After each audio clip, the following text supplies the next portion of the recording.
Hello guys, welcome back to my channel. My name is Aditi. তোমরা অনেকে আমাকে জিজ্ঞেস করছো তোমার চুলটা তো সুন্দর কী করে। তো আমার চুলটা দেখো এই যে, আর তোমরা কি জানতে চাইছো আমি কী তেল ইউজ করি? তো আমি ইউজ করি ডাবর আমলার তেল। তোমরা এটা দেখতে পাচ্ছ সরষের তেলের মতো, বাট এটা খুবই ভালো। তো ছুড়ে দেখাচ্ছি, এই দেখো এটা 2 থেকে 3 টোপ যদি তোমরা পেটে থাকো না, 2 থেকে 3 টোপ নিয়েও নাও না, তাহলে তো চুলের না মানে কী বলবো তোমাকে, মানে তারপরে এটা ভালো করে ছোট্ট করে একটু লাগালেই হয়ে যাবে।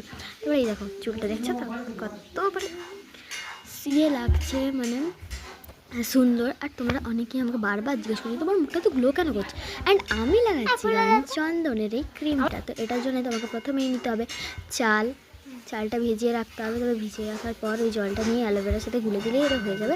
অ্যান্ড তোমরা দেখতে পাচ্ছ এটা কত ভালো। অ্যান্ড এটা আমি একটা হলুদ রিবাতে রেখেছি, আর এটা আমি রোদে শুকাতে দিয়েছিলাম। তারপর গাইস এখানটা অনেক রোদ, এখানটায় দিয়ে দিয়েছি।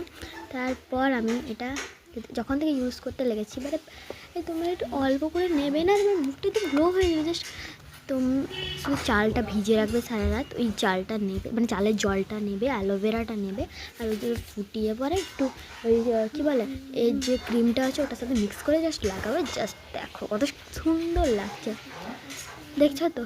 আর ওকে, বাই বাই গাইস। আর এখানে যারা যারা আমার কমেন্টে লিখেছিল মিতালি, শ্রেয়াস, সুস্মিতা, সুপর্ণা, অদিতি, ভূমিকা, ডোনা, সুনন্দা, বাই, এর চারজনে বাই।